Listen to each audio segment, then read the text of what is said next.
As the train was going across country, you would stop outside of the towns. It would stop outside of the towns in order to allow you folks to get out and exercise, walk around, stretch your limbs a little bit. By the time you got to Mississippi, though, Mississippi at that time was a very, very segregated area of the country. How did the population receive you? Well, when we reached there, probably they have no knowledge who we were. But as time went on, when some of us went to Hattiesburg on our passes, in fact, on the buses that went from the camp to Hattiesburg was segregated buses. So at first we didn't realize that we should be segregated. So we sat anywhere we wanted to. In fact, we sat in the back of the bus, and the bus driver was kind of disturbed, I guess, so he told us to sit in the front because the back is for the colored people.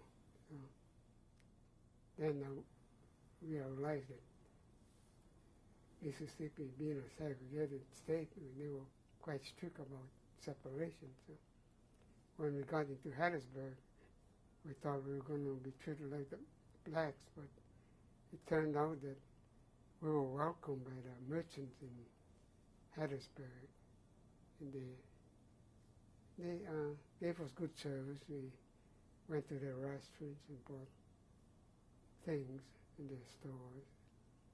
So after a while, as time went on, the Hattiesburg merchants were getting a lot of business from the group from 442. So I guess they were very nice to us. In fact, one particular person that comes to mind is Mr. Earl Finch. He was the one that gave the 442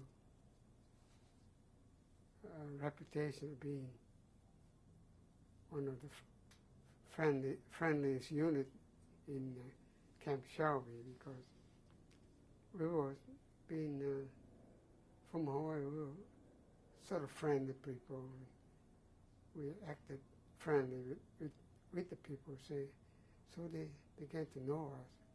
And Earl Finch, he owned one of those souvenir shops in Hattiesburg. That's how he got to meet us, and he became more or less our benefactor. He used to take some of us to his ranch out of Mississippi, and he used to entertain us there. And after a while, he came to be known as one of us. He was very kind. I remember one instance. It was Christmas Eve, and I was planning to go to a midnight mass at the Post Chapel. And I remember as I was planning to go to the midnight mass, that evening I went to the PX to do my last minute buying of things. So, and on my way I met French. I didn't know who he was, and he gave me a package, and it was one of those Christmas packages. And he said, "Merry Christmas." And I kept thinking, who was this guy that comes around, giving the packages to the Japanese Americans in camp?